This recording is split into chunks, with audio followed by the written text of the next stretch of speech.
അതെൻ്റെ പ്രശ്നമല്ലല്ലോ. എലിയുടെ ശല്യം സഹിക്കവയ്യാതെ ഗൃഹനാഥൻ ഒരു എലിക്കെണി തയ്യാറാക്കി വെച്ചു. അത് കണ്ട് ഒരെലി അതൊരു കെണിയാണെന്ന് മറ്റു ജീവികളെ കൂടി അറിയിക്കുന്നതിന് പുറത്തേക്ക് പോയപ്പോൾ ഒരു പാമ്പിനെ കണ്ടു. ആ എലി തൻ്റെ ഭാഷയിലൂടെ പാമ്പിനെ വിവരം ധരിപ്പിച്ചു. പക്ഷേ പാമ്പ് അത് അവഗണിച്ചു. എലിക്കുള്ള കെണി തനിക്ക് പ്രശ്നമാകില്ലല്ലോ എന്ന് കരുതി. വീണ്ടും മുൻപോട്ട് പോയപ്പോൾ വീട്ടിലെ ആടിനെ കണ്ടു. അതിനെയും വിവരം ധരിപ്പിച്ചു. ആടും കരുതി അത് തനിക്ക് പ്രശ്നമല്ലല്ലോ എന്ന്. തുടർന്ന് വീട്ടിലുണ്ടായിരുന്ന കാളയെയും വിവരം ധരിപ്പിച്ചു. കാളയും ആ പ്രശ്നം അവഗണിച്ചു. അതിനിടയിൽ കെണിയിൽ എന്തോ അകപ്പെട്ടെന്ന് മനസ്സിലായ വീട്ടുകാരൻ അത് നോക്കാനെത്തിയപ്പോൾ കെണിയിൽ അകപ്പെട്ട പാമ്പ് അയാളെ കൊത്തി. കടിയേറ്റ വീട്ടുകാരനെ ചികിത്സിക്കാൻ നാട്ടിലെ പ്രശസ്ത വിഷചികിത്സകൻ്റെ അടുത്ത് കൊണ്ടുപോയി. വിഷമെല്ലാം നിർവീര്യമാക്കിയ ശേഷം അയാളെ തിരികെ വിട്ടു. ആട്ടിൻ സൂപ്പ് ഉണ്ടാക്കി കഴിക്കണമെന്നും പറഞ്ഞു. വീട്ടുകാർ തങ്ങളുടെ ആടിനെ കൊന്ന് സൂപ്പുണ്ടാക്കി. പക്ഷേ അയാൾ മരിച്ചുപോയി.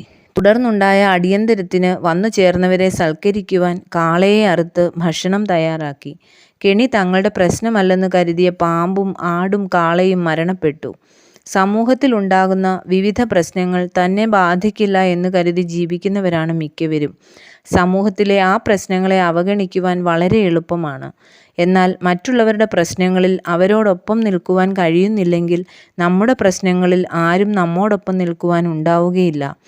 ഏതു പ്രശ്നവും ആരെയും ബാധിക്കാവുന്നതാണ് എന്നത് വിസ്മരിക്കരുത്. ആ പ്രശ്നങ്ങൾ നമ്മുടെ നേരെ തല ഉയർത്തുമ്പോൾ മാത്രം അത് തിരിച്ചറിയുന്നതുകൊണ്ട് യാതൊരു വിശേഷവുമില്ല.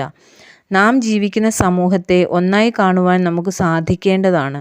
ജാതിയുടെയും മതത്തിൻ്റെയും വർഗത്തിൻ്റെയും വർണ്ണത്തിൻ്റെയും ലിംഗത്തിൻ്റെയും പേരിൽ സമൂഹത്തെ വിഭജിച്ച് ആ വിഭാഗങ്ങളിൽ നിന്നൊക്കെ അകന്നു നിൽക്കുവാൻ ശ്രമിക്കുന്നത് ആത്മഹത്യാപരമാണ്. വൈവിധ്യങ്ങൾ സമൂഹത്തിലുണ്ടെങ്കിലും സമൂഹത്തെ ഒന്നായി കാണുവാൻ ആവശ്യമായ ഉയർന്ന കാഴ്ചപ്പാട് നമുക്കുണ്ടാവണം. എല്ലാവരെയും മനുഷ്യരായി കാണുക എന്നതാണ് ഇതിനടിസ്ഥാനമായി വേണ്ടത്. അപ്പോൾ മറ്റുള്ളവർ അഭിമുഖീകരിക്കുന്ന പ്രശ്നങ്ങൾ നമ്മുടെയും പ്രശ്നങ്ങളായി കാണുവാൻ കഴിയും. അല്ലെങ്കിൽ തന്നെയും മറ്റുള്ളവരുടെ പ്രശ്നങ്ങളിലും ആവശ്യങ്ങളിലും പങ്കാളികളാകുവാൻ നമുക്ക് ഉത്തരവാദിത്വമുണ്ട്. അതിനാൽ വിഭാഗീയ ചിന്തകൾക്കപ്പുറമായി സ്നേഹത്തിൻ്റെ ആത്മാവിൽ മറ്റുള്ളവരോട് ഐക്യദാർഢ്യപ്പെട്ട് അവരുടെ പ്രശ്നങ്ങൾ നമ്മുടെ പ്രശ്നങ്ങളായി അംഗീകരിച്ച് ജീവിക്കുന്നത് എത്ര ധന്യമാണ്.